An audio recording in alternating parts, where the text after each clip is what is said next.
My name is Hannah Neeleman. I am Mrs. American 2023. I'm a mother of 7 children, almost 8. I'm also a business owner, a homesteader, learning all those things.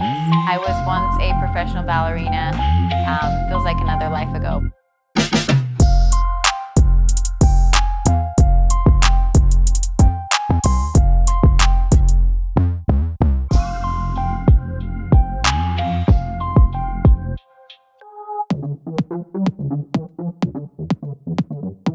On January 21st, 2024, the annual Miss World Beauty Pageant was held at the Westgate Las Vegas Casino in Nevada. Not much was different about this year's pageant, except that among the roster of competitors was a 33-year-old former ballerina by the name of Hannah Neeleman, who had just been crowned Miss American the previous year and had also, notably, just given birth to her 8th baby only 12 days before competing. In the days leading up to the event, Hannah wasn't even sure if she'd be able to make it at all. She had only stopped bleeding a few days prior to appearing on stage, after giving birth by candlelight at home with no painkillers. See, Hannah lives on a sprawling 328-acre ranch in Utah with her husband Daniel, where the two operate the global farming and e-commerce brand Ballerina Farm, while showcasing their rural lifestyle to their millions of followers online, leading many spectators to lump her under the tradwife umbrella, a label that she adamantly objects to. But Hannah competing in Miss World so soon after the pregnancy sparked a unique online debate, which was only exacerbated by a subsequent Sunday Times article in July. As journalist Megan Agnew posed to her readers, was this the ultimate act of empowerment? Neeleman doing what she wanted? Or the ultimate demonstration of oppression? Her tender body encased in spiky sequins. It's not hard to see why this piece caused such an uproar. The interview Megan conducted with Hannah and Daniel contained more than a few hallmarks of what many perceived as a domineering husband in complete control of his wife's every move. After all, Megan describes her difficulty in trying to interview Hannah alone without Daniel breathing down her neck, not to mention the nature and tone of Daniel's answers being in stark contrast to Hannah's. When Megan asked Daniel, the son of billionaire JetBlue founder David Neeleman, if this life on the farm was always what he had envisioned for himself, he assured her that it was. He only wished Hannah would help out with the kids a little more. But when Hannah was asked that same question, whether this was what she always wanted, Hannah replied with a tepid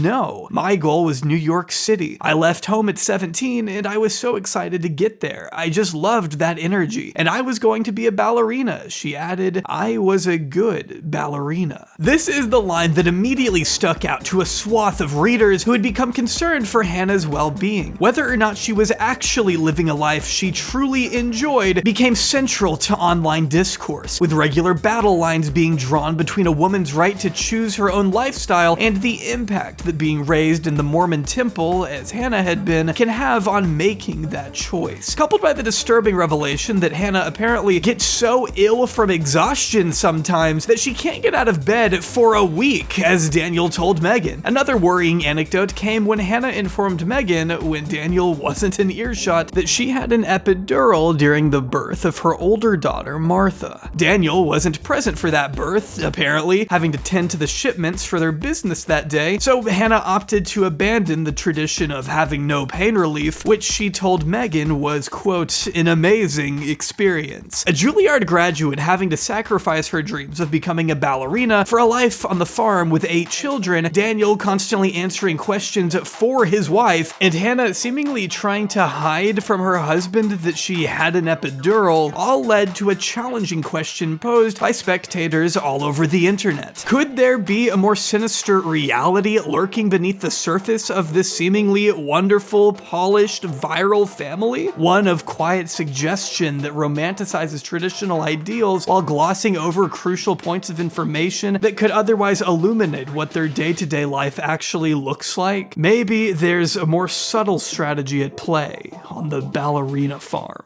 But first, I want to introduce you to a very important person, my dog Ruby. We named her that before I knew about 8 passengers, okay? She's been in our family for 5 incredible years now, and she's also my mom's favorite child, which doesn't bother me at all, actually. Why would it? Another fun fact about Ruby is that she loves to fucking eat. These are actual pictures of her begging for our people food since I guess her dog food was so god-awful and disgusting. But luckily, I can say that's no longer the case, thanks to Sundays for Dogs. Today's sponsor, if you couldn't already tell. Sunday's dog food is made with love, I assume, but it also features entirely human-grade ingredients, which means yes, even humans can eat it. I don't have a lot of self-respect, but I'm also not going to give you a clip of me eating dog food on camera, so we'll just have to take Ruby's word for it. Comprised of 90% meat and 10% superfoods, Sunday's dog food features absolutely zero synthetics and preservative. It's also air-dried and similar to beef jerky, which means you can pour it right out of the bag and store it conveniently in your pantry, unlike other health-focused brands that usually call for much more preparation and fridge space. You can rest assured knowing Sundays for Dogs was founded by a practicing veterinarian who didn't like the available food options for her dogs and decided to create an alternative that's both healthy and time efficient. Right now, they're actually having their Black Friday deal all the way to December 8th, meaning you can click the link in the description below now and visit sundaysfordogs.com/jawbreak to get 60% off your first order. After that, it's 50% off, which is still really good, but you better act now while you can. Huge thanks again to Sundays for Dogs for sponsoring this video and keeping Ruby healthier than me.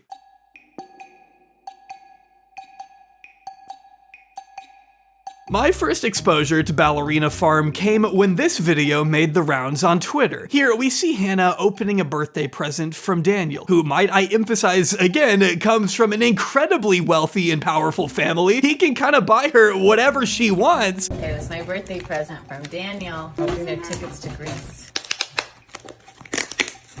So, plane tickets? Ooh, a hat I can wear in Greece. It's not a hat. Oh, my egg apron! It's great, now you can gather eggs. Though clearly hoping for tickets to Greece, Hannah's wishes are sorely deflated once she realizes her trust fund husband actually gifted her none other than an egg apron she can use on the farm. How sweet! So cute. It's really cute. It's a cute one. That's the best. You're welcome. Thanks, honey. I mean, she acts happy here while he's filming her, but it's safe to say this video did little to quell the concerns of those who had read the Sunday Times piece, and that online storm wasn't about to calm anytime soon.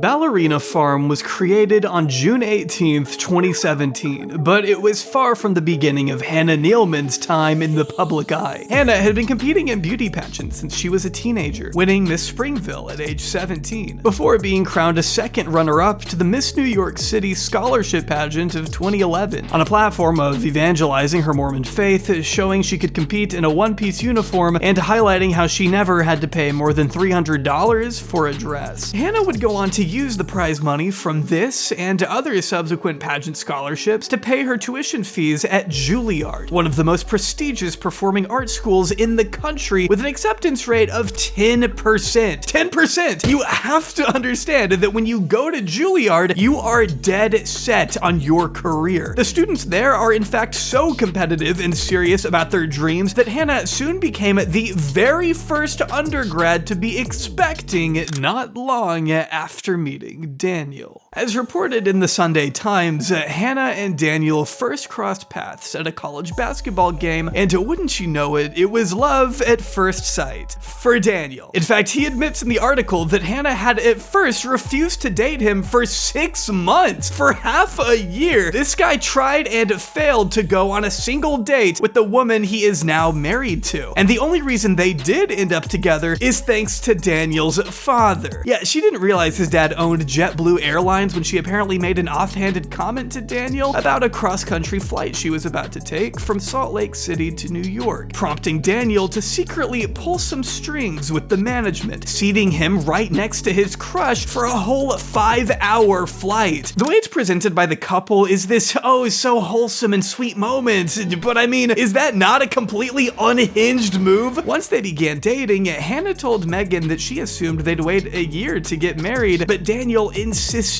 they sped up that process, getting married a mere 2 months after that fateful plane ride. Then, 3 months after that, Hannah was pregnant with their first son. The Neelemans made their first post to the internet on January 9th, 2013, with the newlyweds showing off their first baby boy in a blogspot Hannah used to run called We Took the Train. Here we can see the recent Juilliard graduate expressing her gratitude while confirming her husband's fixation with questionable hats is not a new development. The majority of the blog goes through the couple's brief move back to Utah, where Daniel finished his studies at Brigham Young University and Hannah taught a dance class in Utah Valley, before detailing the family's regularly referenced but rarely expanded upon move to Brazil. Hannah's old blog was a more authentic look at the life of the Neelemans than anything else you'd see on their massive TikTok today, including more regular and casual references to their Mormon faith. Hannah posted about Daniel's graduation from BYU, as well as a welcome home post to her brother back from his mission trip to Hong Kong. We also learn in the blog that she and Daniel got engaged only a week and a half after dating, then got married 2 months after that, despite what we heard of the Times article, which is that they had dated for a month before the proposal. Hannah was being pretty candid when she discussed her feelings regarding the move to Brazil in fall 2013, describing the quote, rip your heart out kind of feeling, the one that feels like a big change is about to take place. Last night, as I tried to fall asleep, the tears started again. It's almost a nightly thing now, no big deal. So I started to say a prayer, a little plea almost to help me find comfort, to help me find joy in this crazy little journey of ours, but most of all, to find purpose in what I am doing, before later talking about how grateful she is for her status as a new mother and wife. When they first get to Brazil though, they live hours out of the town Daniel works in, and he apparently takes their only car, leaving a pregnant Hannah alone with a toddler in a country where she doesn't speak the language and in a home she'll later imply was infested with lizards and roaches. The blogs also seem to indicate how difficult it was for Hannah to make friends in Brazil, seeing that she didn't exactly speak Portuguese all too well. Writing in February 2014, quote, as much as I want to speak Portuguese, I can't, and because of that, I can't make friends very easily, and it gets lonely, really lonely. Continuing on, the boys love being closer to dad, but he still has pretty bad hours, which means we have to entertain ourselves all day. I feel scared to go out alone with the babies, and although I love our new apartment, little Henry and I are getting a bit claustrophobic, so I've been on my knees a lot lately. This morning, I found myself on my knees, my cheeks wet from tears, asking for a friend. Just one. Just someone to talk to. She goes on to describe a visit from a local nursery leader and her daughter, who brought a boy about the same age as her own son over for a play date. She writes that her prayer had been answered and mentions crying after the 30-minute interaction, stating, these ladies didn't know me. They didn't know that I had been pleading with my Father in heaven to send me a friend. They didn't know that I hate cooking and that I was dreading cleaning the house. They were just being kind. And I have to feel for Hannah here. The desperation is hard to overlook, and I can't imagine such a drastic move to another country would have been easy for anyone else in her shoes. It's hard to blame her for having a major breakdown later that year, writing in October that she told Daniel she was running away. He then loaded his family up into their one car and went for a long drive. By the end of it, Hannah described her situation as a miracle, and that, quote, when you think that life is getting way bigger than you are and you are just about to throw in the towel, God sends us angels. Despite everything, you can clearly tell she was trying to do all that she could to keep it together and stay positive for her own sake and the children. It's pretty admirable. Hannah was incredibly transparent in these old blogs, to the point that she even discussed her kids' potty training progress, but it's also hard to deny a pattern of Daniel disregarding his wife's needs at times as well. Not just the car, or an apparent lack of language classes, Daniel also blesses his second child in Portuguese, so Hannah has to ask him what was said afterward. When Hannah finally does begin to take dance classes in 2015, she describes coming home to an oatmeal mess on the floor, poopy diapers, half-naked kids, and Daniel running off to work. They first visit a farm for a weekend trip in December 2015 before raising animals in Brazil in May 2016, which is also when the blog post peter off in favor of a shiny new Instagram account. The overall purchase of the farm and further renovations began to take over the content after that. Now, there are a few takeaways we can glean from Hannah's old blog, but first we need to talk about where Mormonism was on a cultural level during this time. See, in the early 2010s, culture writers were talking about the Mormon moment. Mitt Romney was making waves as an openly Mormon presidential candidate, the Book of Mormon was filling theaters, Twilight was flying off the shelves, and HBO's Big Love was on all of our screens. It wasn't on mine because I was 11 when it ended, but you get the idea. The publicity was heavily capitalized on by the church, who was simultaneously running a Mormon acceptance campaign campaign by the name of "And I'm a Mormon," while making uneasy alliances with the evangelical right to combat gay marriage. Back then, reporters such as Walter Kern were discussing the habit of discretion among Mormon political figures, highlighting that in 2011, almost a quarter of voters polled said they'd be less likely to vote for a Mormon candidate. This article even gives Daniel Neeleman's dad some flowers, claiming that he donates most of his salary to a fund for needy employees in lieu of a living wage, I'd assume, and would even work on his own planes as a flight attendant. We can see from the post that Hannah was making that she was aware and engaging with the "And I'm a Mormon" movement as it was happening, and with her siblings learning to engage with their faith as adults, it seems like she had pride in her Mormonism and was happy to express it openly. The next takeaway is that Hannah was not yet seeing her social media presence as anything more than a hobby at that time. She was being pretty upfront and honest about her struggles with adjusting to the life provided to her by her husband. There is a clear difference in the way she posts now as an established influencer with over 7 million followers than a young 20-something keeping an online journal that only a handful of people actually kept up with. You can even see that as late as 2018, she was still posting about dance headshots, a far cry from her now hyper-prairified image. But as their Instagram presence grew, the farm began to take over more and more of her posts. The Neelemans bought the first Ballerina farm plot in 2017, leaving Brazil for Utah to pursue Daniel's newfound interest in, well, farming. In spring 2018, you notice a shift in the language of Hannah's Instagram captions from more conversational to what sounds like something out of a storybook. And as 2018 turned into 2019, her children's Sunday best goes from contemporary clothing to outfits that could have been taken out of a time capsule. It wasn't until Halloween 2018 that they officially announced they'd be moving onto the plot that they work on to this day, a wide-ranging property bordering the small town of Camas, 15 minutes away from the affluent Park City and about an hour out from Salt Lake City. With all of this considered, along with the ranch reportedly being listed for $2.75 million in 2018 before they purchased it, there are clearly some holes in the Neeleman story of living purely rural, salt-of-the-earth lives.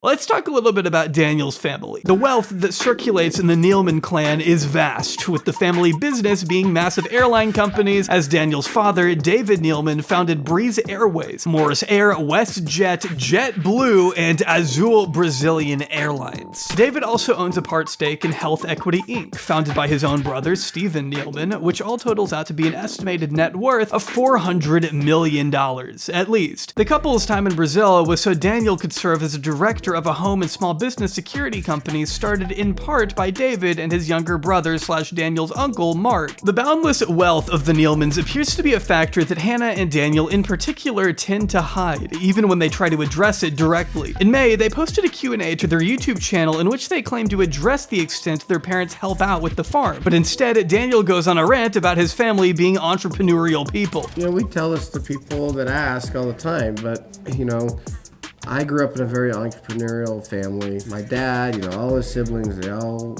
have their own businesses, And I just grew up thinking like that's what you did. You grew up, you got married, and then when you're ready to get serious about life, like you buckled down and you started your business. What is your business? Who cares? Yeah, what is it? I don't know, but I just thought that's what grown-ups did. But they didn't really answer the question head on. They just describe how growing up around entrepreneurial people shaped their outlook on business today. No mention of how massive those Neeleman companies are either, and whether or not those millions helped fund any of their farm, with Daniel explaining that business was dinner table talk, and that Hannah didn't get to go on dates or get her eyebrows done the first year they worked on the farm. Looking back on those first years of Ballerina Farm, they were really hard. Lots of discouraging nights, and we were bringing kids into the world and really hard, and we didn't have date nights. I never got my eyebrows tinted or any of that stuff. And it felt how to open an LLC, how to use an accountant, and using all the things that was all things talked around the dinner table because all of our siblings and everyone, that's what they were doing too, is they had their own little small businesses. So it was just a very natural, for us, it was just very natural falling into that world. The very next question is about their very controversial AGA stove. They sit there and total up how much they spent on a stove that cost $30,000 retail. The stove was $6,000 secondhand from South Carolina, so they dropped an additional $2,000 shipping it over to Utah, then dropped another $4,000 on hiring the only AGA certified person in the West to assemble it, meaning the total amount they spent on their stove was the low price of $12,000. You know, like most other cowboys out there. In 2022, they announced the start of their dairy and creamery with a farm store attached, casually mentioning that they bought an extra 14 acres to facilitate their New Jersey cows. Driving seatbelt-less with young children, we get a tour of the new property, decked out in Lely dairy hardware, including 2 automatic milkers costing $200,000 a piece, including the land they bought specially, and with a median estimate of $2,000 a cow for their 120 strong cattle coming out at $240,000, we can glean that the startup cost for this little operation ends up being at least $700,000. Not quite the small family farm they make it out to be. Now, nobody here is claiming to know a lot about farming. I, for one, have lived in the city and suburbs my entire life and drink a $6 coffee every single day, and my researcher can't drive through a highway with manure on the fields without having a complete meltdown. But as journalist Ann Helen Peterson argued in 2022, buying a 328-acre ranch for millions of dollars to start a direct-to-consumer beef business is not normal, for many reasons, the first of which is that the kind of direct-to-consumer beef business you can run on 328 acres is not going to cover the many costs of living on the land. I don't know how Ballerina Farm finishes their cows, I don't know what their exact costs are, but I do know there's no cow/calf calculator that spits out a number that makes Ballerina Farm work as a profitable business. But if there is one thing that does sell well, it's the good old American dream, especially for the religious right.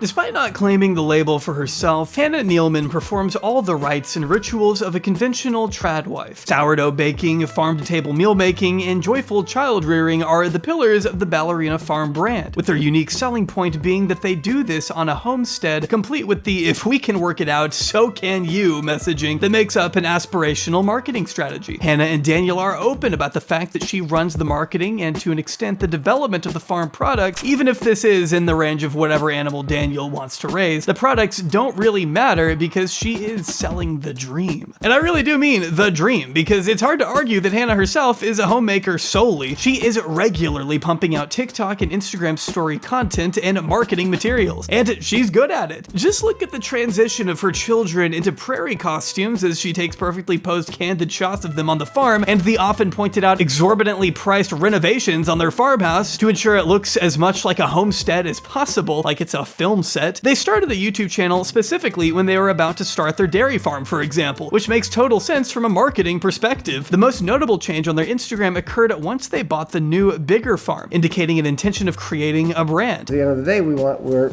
content producers. Even the idea that they're subscribing to traditional principles is a little shaky, because at the end of the day, Hannah, the wife, is making all the money. She's coming up with the social media ideas, shooting and editing most of the content, and deciding what should go where. Daniel's social medias were made at her insistence because, again, in Daniel's words, we're content producers. One day, Hannah called me over and said, "Hey, you."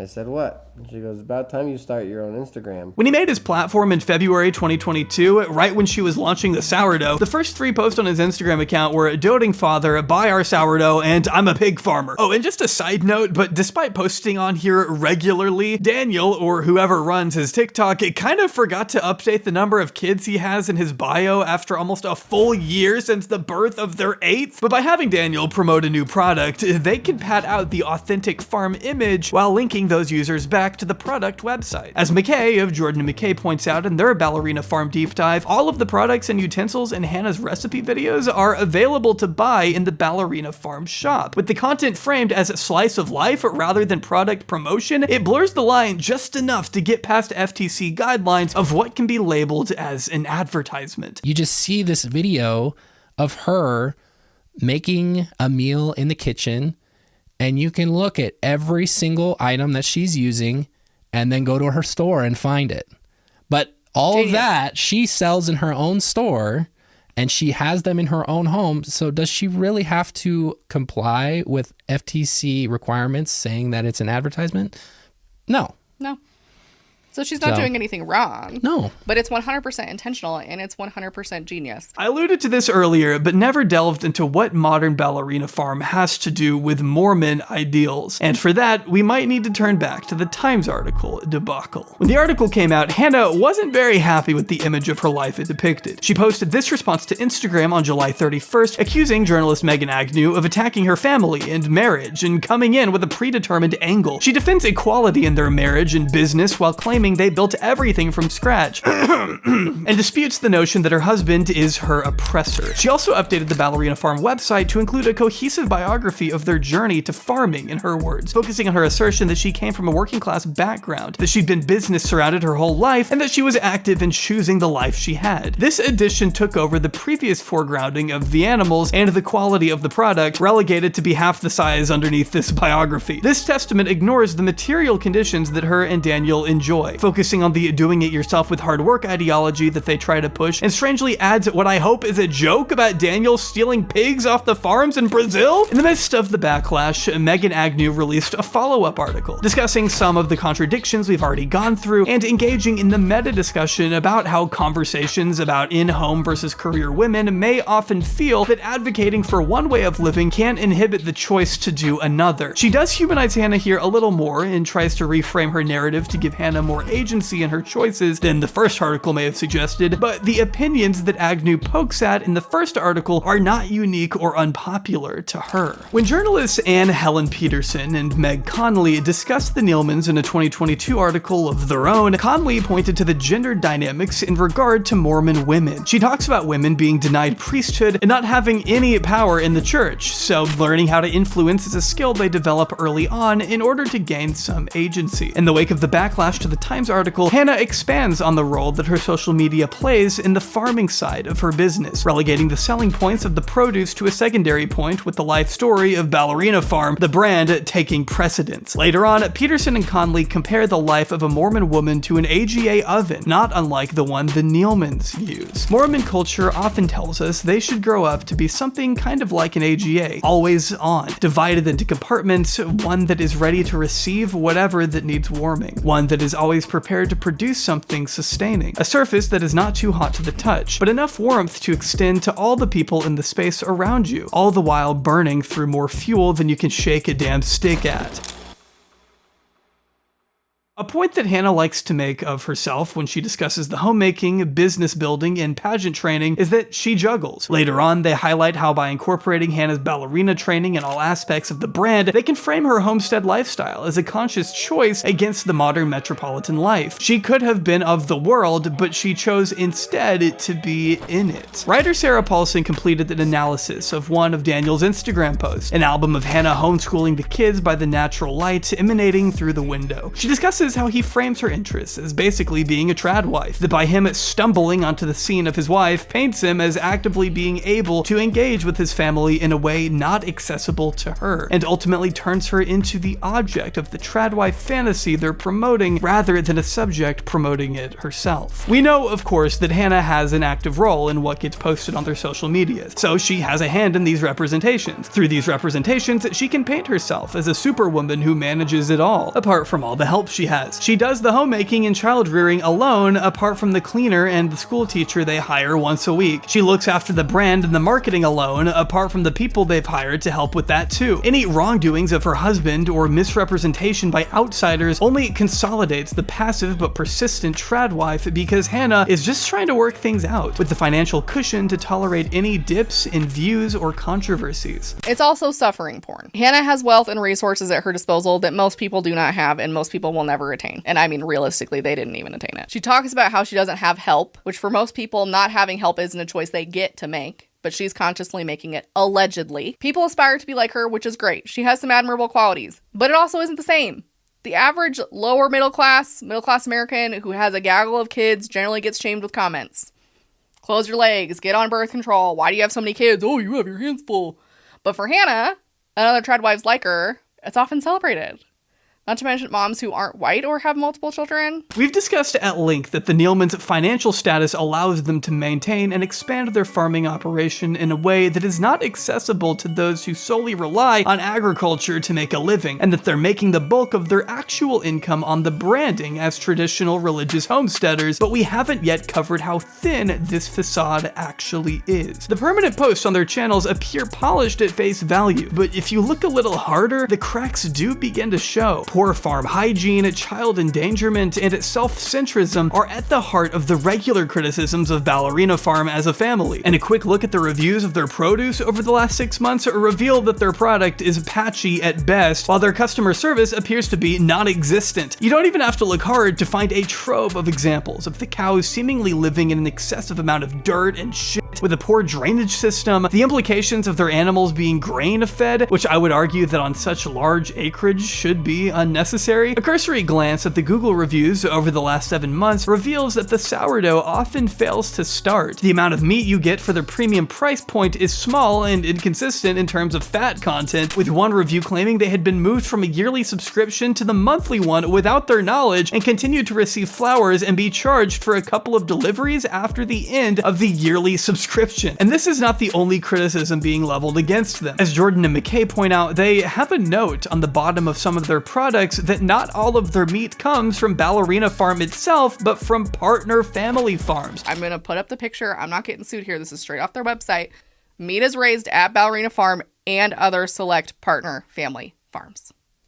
So this whole idea of riding hard for, like, you know where your meat is coming from, what are the select partner family farms? Where are those? Which is very vague and a little surprising, coming from people who have previously cited that the gap in the market they found was one of knowing where your meat has come from. And I remember when we had those first crop of pigs raised, ready to sell, there was so much interest in the meat because these people had seen how it was raised. They knew, how their food was getting to their table. That's our superpower, is educating people what it takes to get food to their families. The standout point, though, is a lack of customer service or issue resolution when people do have issues with the product. Former customers have reported receiving the wrong order and no response from the farm. And when they have responded, they're met with a refusal of refund and offers of vouchers instead. The best part, you can't even find a version of the reviews where it's all positive on their website because the review page links to their social media. But hey, at least the kids are getting to live this great lifestyle with obviously doting parents,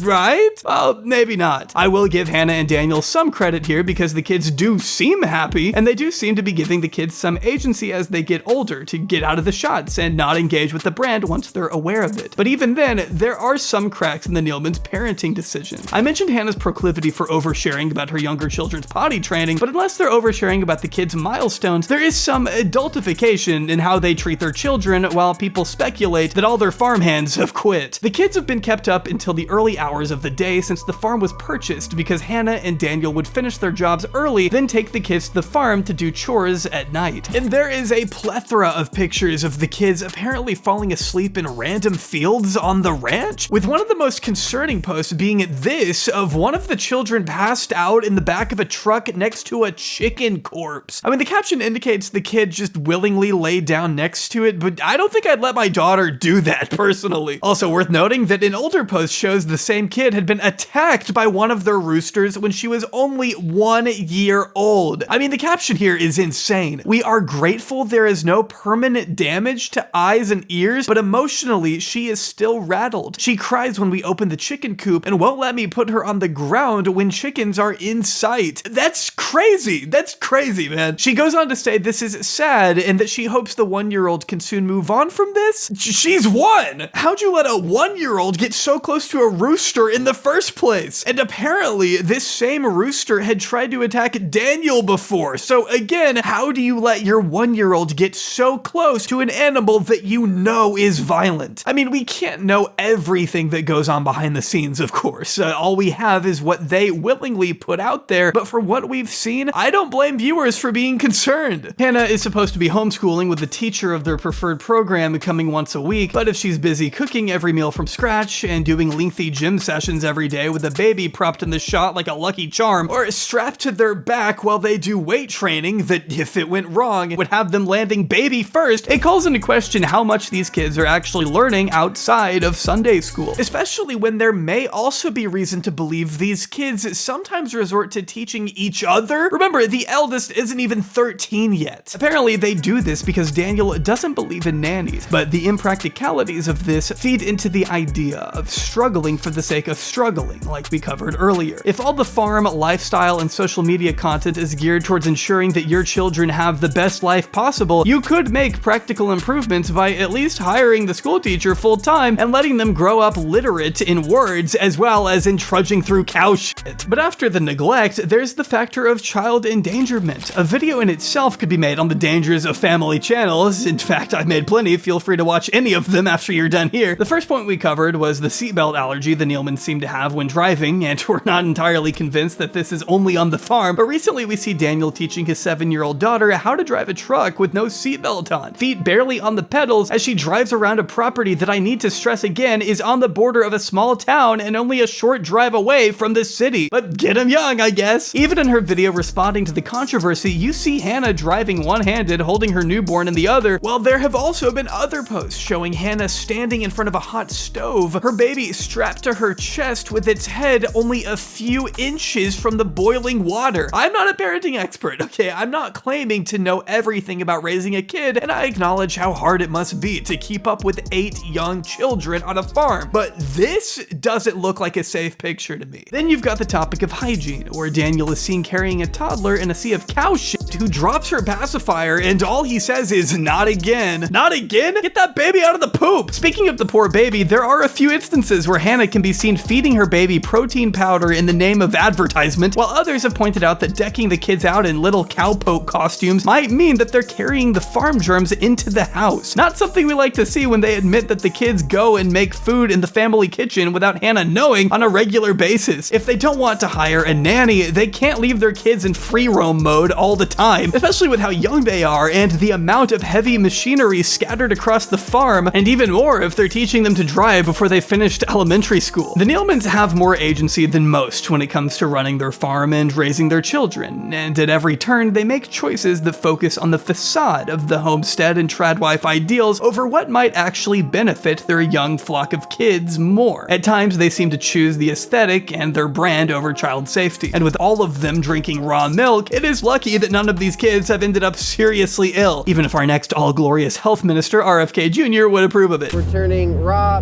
milk into cream, into buttermilk, into butter, ice cream, cottage cheese, eggnog, you name it. At best, Hannah and Daniel are a product of their own strong families. After all, parentification in large families is common, especially in strictly religious circles. But at worst, Hannah and Daniel are having these children simply to have them. Their disregard for their children's safety and willingness to use the babies as props and the elders as employees shows a level of self-absorption that could harm their kids in the future. The Neelemans show how their family looks spotless on the surface, but because we'll never truly know what goes on behind closed barn doors, we'll have to hope that their well-being is just as perfect when the cameras turn off.